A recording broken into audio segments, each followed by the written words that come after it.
Hello viewers, welcome to this episode of Write Your World. My name is Peter. I'm the facilitator together with Reminac TV. So we want to thank you so much for always keeping it real, keeping the views coming, and whatever you do, we are hoping you are having a development in your writing, because if you're not, then there is a problem and you're not doing what you're supposed to do. So now for this episode, like I said in the previous episode, we are basically going to make a recap. We're just going to make revision of what we have covered so far before we go into yet another serious episode of Write Your World.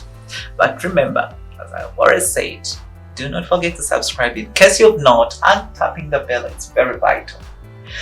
Cool. Okay, so where did we start from? We started with the introduction of creative writing, and we learned what it has to be about. It's writing that is done creatively, and for this very particular reason, I want to say it calls for high imagination, high imaginative power. You have to imagine, you have to imagine outside your environment, outside where you live, outside the normal. Okay, you want to present things in a creative way that makes it seem less ordinary, even when it is. That's creative writing. So we talked about it as writing that takes on a high and great deal of figurative language, which we call the tropes. And we talked about this figurative language that is a way out of the ordinary, okay? And that drove us to, the categorization of creative writing, which involved, yes, you could have been guessing, and that would be a good thing, non-fiction and fiction. And of course, these had some genres into them. So for fiction, we talked about the novels, we talked about the plays or drama part, we talked about the poems, fantasy, and all those things. And for the non-fiction, we talked about the biographies, autobiographies, the letters, magazines, journals, diaries. What can I mention or note? So all those things.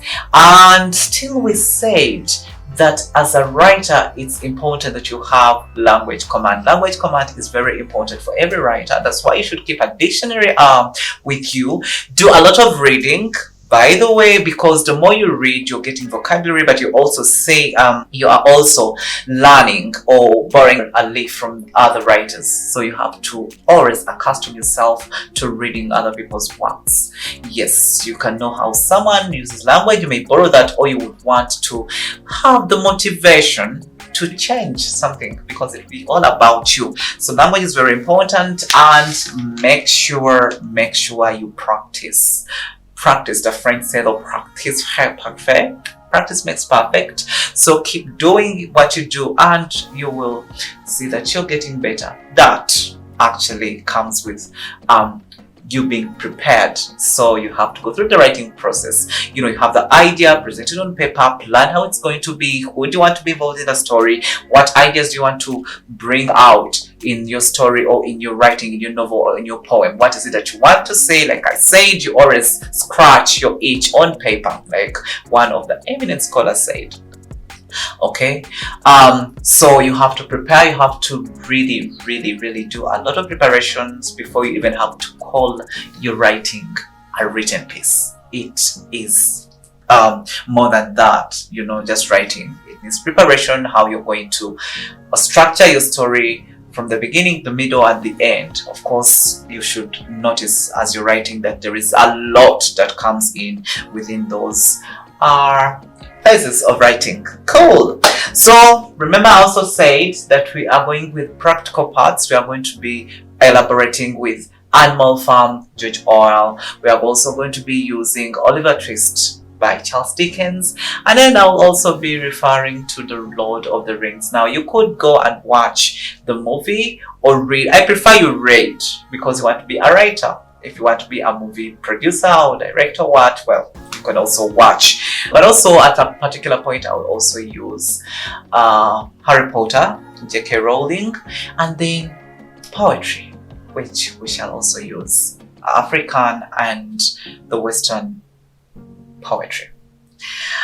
Okay, so we handled our fiction. We talked about the point of view, which is the side of how you see your story. And if we say you could use the first person who uses the you and the we, then the second person who is basically a direct address to the you. And I said when you're reading that, it's like you are really being talked to. And then the third omniscient person or narrator who sees it all, who knows it all. Okay, omniscient, all-knowing. So they know each and everything that goes on in the story. But then to be specific, they don't participate. They don't participate in the story, but they're the best to use. This one is the one that uses the he, she, they, it, they, them, all those things, but they are not a part of the story. So it was an introduction of fiction which we introduced as writing that bases on unreal events and unreal characters. But the unreality that we're talking about does not mean that these things didn't exist. What we are saying is so if you're talking about the World War I, you would want to even make it seem like it's a different war. You must have watched the movie Pearl Harbor. And also you might have read the book How I Survived Pearl Harbor. They have a similar theme, a similar story that they are telling, but they are named differently even when the attack is the same. That's what I'm saying. So you would say, okay, this is unreal, but they're telling a real story in an unreal way. That's like I said, fiction, sometimes we lie truthfully. We use the truth to lie. Okay? That is imagination. As long as we are being believed and believable. Okay, so within that, we talked about the need to have techniques as you're writing, and we really mentioned plenty of these. We talked about the simile, the metaphor, the snake dash, we talked about the personification, we talked about the allegory, and then we had a collection of the satirical elements, irony, sarcasm, hyperbole, which is exaggeration, understatement, then humor altogether as part and parcel of satire. And then from that we had the character and characterization. We talked about the importance of having a character, and then dressed characterization, then the setting. But remember, I've always been telling you to always keep your work in the line of showing other than telling. How do you show? You describe. Use a lot of description, use a lot of images in your work, so that whatever I read, I should be able to see it other than you telling me. Okay, all right. So yeah, basically we had that, and maybe to just again re-echo on this. Fiction, we have the novels. So if you want to be a novelist, it's good, you're in the fiction world. If you want to have plays, wonderful, it's okay, you can be a playwright. Poems, you can be a poet or a poetess. And fantasy, for example, Cinderella, Snow White, The Sleeping Beauty, and all those things, Pinocchio, what have you, you can write fantasy.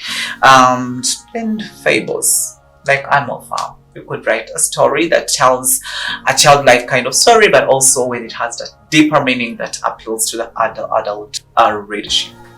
So that is it. That's how far we came. And I want to thank you for watching. Thank you for those that have subscribed. If you've not, please subscribe to our channel, Reminac TV, and always tap on the bell. We are going to keep more content coming in, and we hope you really have your writing developed and advanced. It is Write Your World, and my name is Peter. Say it with me. Bye. Bye.